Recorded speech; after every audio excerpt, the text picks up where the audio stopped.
While it's always exciting to see what new concepts and looks developers are coming up with, this generation has also provided great opportunities to look back. Whether in the form of straight-up ports of older games, or titles that are committed to adopting old-school look and feel elements to make new ones, we've seen quite a lot of variety. The risk that developers take, though, is obviously bringing on elements that may have even been problematic back then, absolutely creating some classic flavor, but perhaps at the expense of playability. Plastomorphosis, which thoroughly embraces the OG looks and styles of the likes of Resident Evil, Silent Hill, and some others, absolutely hits the target in terms of visuals.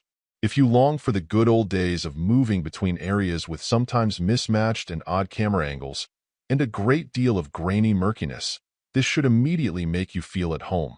Given you're even provided the option of using tank controls, there's no question that the developer has worked to honor the full classic experience through and through, and there is an eerie and sometimes unsettling quality that look and feel brings to the table, which I can appreciate.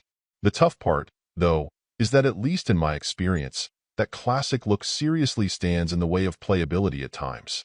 The visual murk was so convincing and complete that it made picking out critical details a challenge, sometimes even making it tough to tell where I could go or what I could possibly do in a given space. I don't think the issue was so much the old-school graininess to everything, as much as there being too many dark areas in places, and since there was an abundance of those even in the first area, it made for a rough start.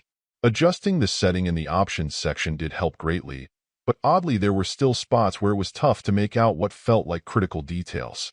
This problem extended at times to being able to be accurate when interacting with objects in the environment and puzzles, not always making things impossible, but certainly making them more aggravating than necessary.